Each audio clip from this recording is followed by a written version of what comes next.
Well, also, well, is it just me personally, or all of our team Gogo and all that? Everybody does now social media. So in my team. So if we Talk about compare to you personally, like on your me Instagram personally, page.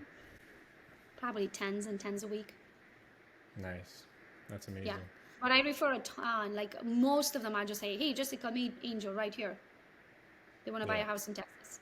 You know what I mean? So I'm just the introductory person. I do get paid eventually, just not directly Got from it. the agent.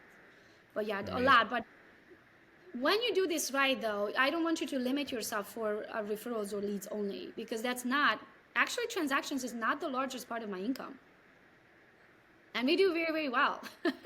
But that's not the largest part of my income. So when you do social media right, you're going to have multiple revenues of income. So I have over 20 different revenues of income, all from social media, and about 99% of them are passive. So that is Wow. your job. Your job is to create passive income, financial freedom, time freedom, and most importantly, location freedom. And that's what technology allows you to do. I can do my job from absolutely anywhere. We actually live in Florida for 9 months and in Michigan for 3 months every single year. And then I go home to Europe every summer for 4 to 6 weeks. So the goal is not to work yourself to death. The goal is to work yourself out of working, but still making income. Love it. Love it. Very smart. Um, Switching gears a little bit. So I'm curious to ask this question. You have a team of over 600 agents now around the world, right? So I'm curious to ask, like, if you were to ask everyone on your team what your biggest value to them is, what would they say? Giving my time. There's not one phone call that goes unanswered, not one text message that goes unanswered. They see me 4 times a week in training. So there's every Tuesday, we do an icon series where our icon agents are training them how to icon, which means to earn your cap back. We have that option of giving the top producer agents their cap back. So then the top producers, the icons, are teaching the other agents who want to become icon how to do that. So that's every Tuesday, actually today at 1 o'clock, so an hour from now. Every Wednesday at 1 o'clock, they see me, and I bring in the top 1% of the nation, the people that are really good at what they do in the real estate industry, to coach and train us. Every Thursday, we do Tech Thursday, so it's Technology Thursday. Any apps, any systems, any Excel sheets, Google Docs, marketing document, you name it, anything that I use, we train them on that. And then every Friday, I help we do a team building mastermind. We call it an agent attraction mastermind. So there's so many different facets to the real estate industry that you can't just squeeze it all in into one meeting. It's totally different size. Not everybody wants to grow a team. Not everybody wants to icon. Not everybody wants to hear from the top 1%. Some agents are perfectly happy doing one transaction a month. So you have to meet them where they at. But I certainly bring everything from the basic, from like, hey, you're a brand new agent, how to, what should be my name, Gogo? I don't know. I have a hard name. I've never thought about that to start promoting myself. It's kind of weird to do the same shameless self promotion, as I like to call it. So wherever they at is where we meet them, but then we take them through the evolution of having everything that I have. I think what they would say is that I will give the shirt off my back to help their Love it. businesses grow. But I hate to Yeah, have that coming out of my mouth. So sometimes when I share their stories, you can see it. I have a lot of videos that people create about how it changed their business and how it changed their life when they partnered with me. And then when they share it, I just share it. I'd rather you hear it from them directly than, me for sure. giving a pat Yeah. on my back. Even though I'm really good at it, I'm probably the queen of the shameless self promotion. Is how I built a brand. But it's different when it comes straight from the person who's on the receiving Yeah, end. definitely. Nothing better than social proof, right? Um, Yeah. Amazing. Thanks for sharing. So one common characteristics in successful people that I see and agents I speak to is that they're very disciplined and deliberate with their time and how they spend their time. So what are like two or three things that you do every single day that contribute to your success and just help you achieve your goals? Um, I guess number one is I always follow gut feeling. So I don't, if God gives me an idea, I also believe that I already have the skills that it takes to make it a reality. So when I receive an idea, sometimes I'm like, oh my gosh, what a great idea, but I know it's not my idea. Thank you, God. So I always act on it. So that's number one. I always act on it. Number two, I could give a bunny rabbit a what you think. I don't care. I don't care what people think. It does not affect my life whatsoever. A million people could tell me it's a bad idea. I'm going to do it. If I think it's a good idea, I'm going to do it. I may learn it the hard way, but I rather know at the end of my life than I tried and it didn't work out versus wondering what if. So I do not live life on what ifs. So that's number two. Number three, when it comes to time, I do not give second chances. So if you were more than 5 minutes late to this meeting, I don't care why, you would never have a second chance to be in a podcast with me. So if someone sets an appointment with me and they don't show, that's the and it says right on there in my application, when someone jumps on a phone call or a podcast or a 3-week call or whatever we are doing, no shows will never be rescheduled. If you need to cancel, I understand life happens, or reschedule, totally get it. Do it at least 2 hours prior, honor my time. But if someone doesn't have respect for me enough to shoot me a text message, I cannot make it because of blah, blah, blah. I respect that, but no shows will never be rescheduled. So the way I look at it, I know who I am and what I bring to the table. I always had this, even when I had no transactions under my belt. I always felt like they're lucky they get to work with me because I know my work ethic. I always had this work ethic, and I always been I hate to say the hardest worker in the room, but I can outwork anyone. So if I know what I bring to the table, but you disrespect my time, if you think about it, if I give someone half an hour, that's half an hour of my life. Correct? That's the biggest gift you can give to someone. So if someone disrespects my time, they're not deserving of my time ever again. And I do not take that lightly. You can ask anyone, they will never get a second chance.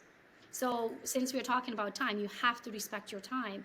And that also you have to respect yourself, because especially in real estate, you're working with people's bottom lines. You're working with people's largest assets. The most money they will ever spend, or the most money they will ever receive, in most cases, is the real estate transaction. So there's a lot of memories attached to that. There's a lot of egos attached to that.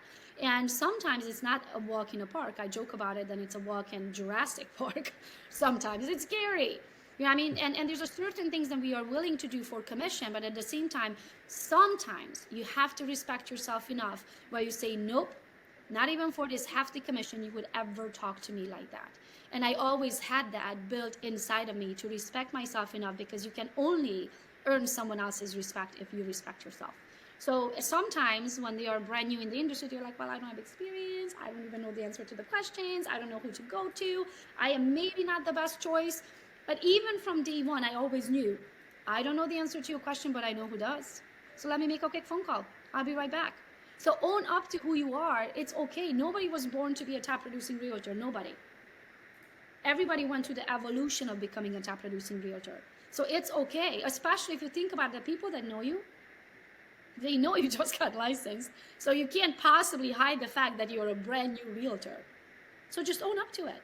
Just be really good at, hold on a minute. Actually, I don't know the answer to that question, but I know who does. Let me make a phone call. Yeah.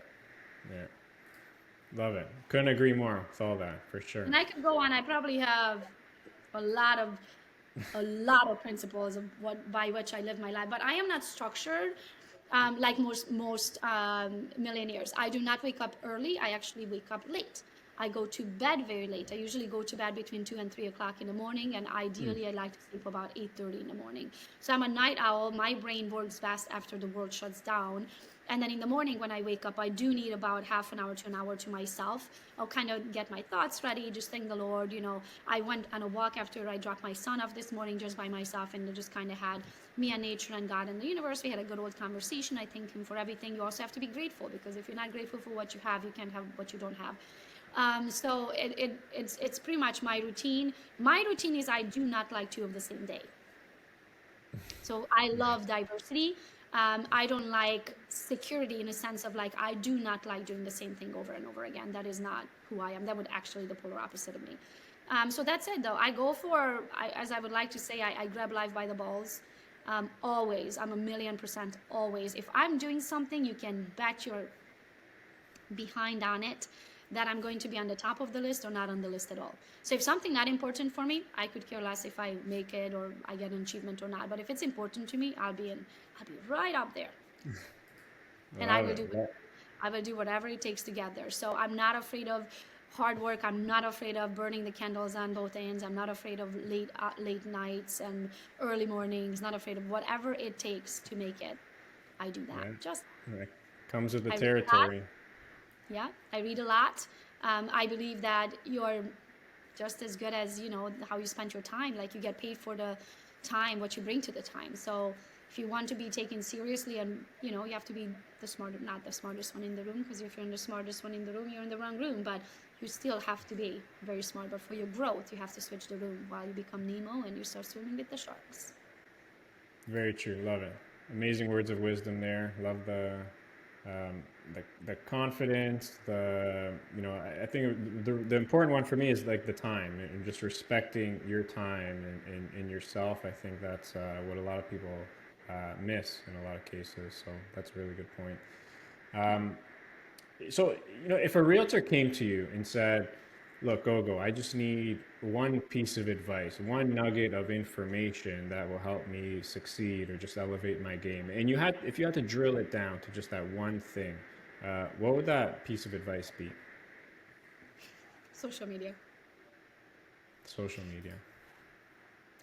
That's it. Just It's dig free in. marketing. You can reach anyone, anywhere. I mean, your grandmother has a Facebook account. Okay, Yeah. like, to me, it's like your own television show that you create where you don't have to pay for advertising, and they'll keep Very coming true. back. And all you're selling is you. Like, how hard can that job be? Like, Yeah. you know yourself. All I'm selling Gogo all day, every day. Social media. I think what a lot of agents struggle with that is maybe like they're not um, just comfortable sharing about themselves and just really being, themselves on social media. Sometimes you'll But see then they need someone to with do a little social. soul searching. The only reason they don't feel comfortable sharing is because they don't feel comfortable about themselves. As Exactly. soon as you know who you are, the only reason you don't feel comfortable about yourself is because you care about what other people think.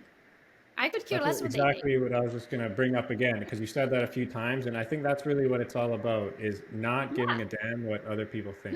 When I start caring, I always joke and say this. I start caring about your opinion when I can start deposit it into my bank account.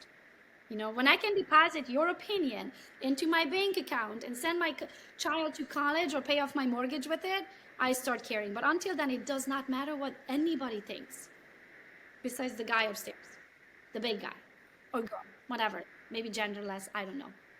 You know what I mean? So that's my only, um, that's the only person I report to and care about what he thinks of me. But other than that, I'm not doing this to please anyone.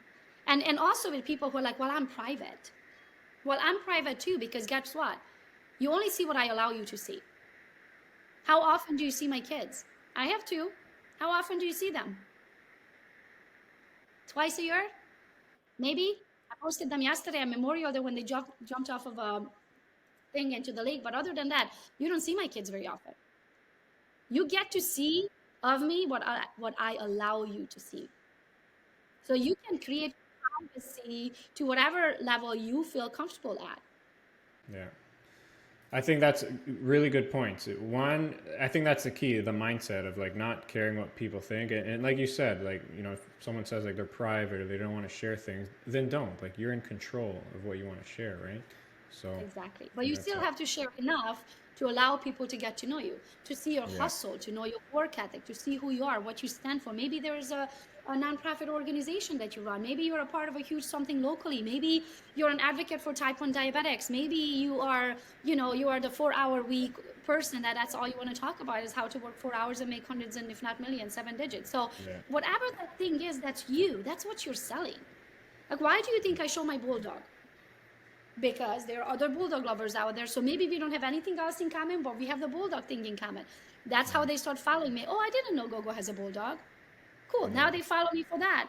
And next thing you know, 3 months down on the road, oops, Gogo, we're having a baby. Can you come over and help us sell this house and get us a bigger one? That's how it starts. Maybe next week I'm going to post about my son who's type 1 diabetic. And that actually happened yesterday. When he was jumping into the lake, he had his CGM on the back of his arm. And I got a bunch of messages on that of like, Gogo, your son is diabetic? I didn't know that. I was like, yes, he's diabetic. So now I have people following me for that. Eventually, they're going to need to buy or sell a house. But I didn't reach out and well, do you have any real estate needs because I'm a local realtor. No, you share your life and you're going to find your people. And your people are going to follow you. And when you have people, when you have your people following you, you don't have that asshole client because they are True. just like you. They are your people. Yeah. You're on the It's a law same of wavelength. attraction, You right? have things Yeah. in common. Yes, it's a law of attraction. So now I only work with people that I want to work with. They are just like me. So it's a walk to the park. We smooth sail to the closing table and we become friends. Yeah. I love it, Gogo. I think that's a perfect way to cap this off. I end off each chat with what I call the top three. You ready? What's the top Okay. three? Number one, what's the most impactful book that you've read? The greatest salesman in the world. Greatest salesman in the world. Perfect. Number two, your favorite vacation spot? Any beach. Any beach. Do you have a favorite? One that No. stands out? I No? think I don't think I've been there yet. I don't think I've been at my favorite beach yet. Fair enough. Good answer. And last one, if you can go back, what's the one thing you wish you knew when you were just starting out in real estate?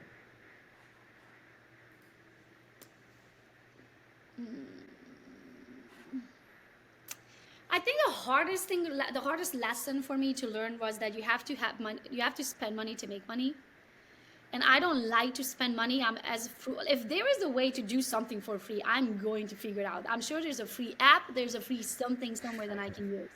So now imagine, yes, I built this audience, but I still don't run ads to the audience on the real estate side. You will see my ads for my courses, but you won't see my ads for the real estate side of things.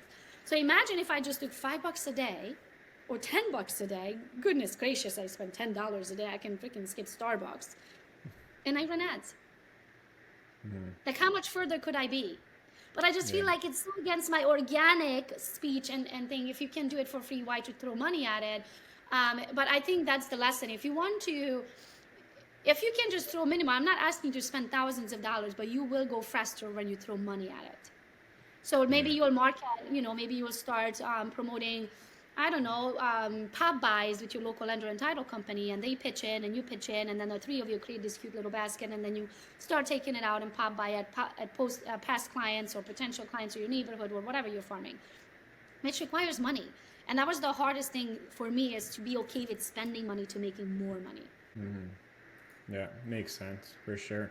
And if someone wants to learn more, reach out, find you, where's the best place they can find you? Gogos Real Estate on Instagram, but you can search for Gogos Real Estate or Gogo Bethke everywhere. Just the one thing though, if you want to talk to me in person, like personally with me, Instagram is the only one that I personally read.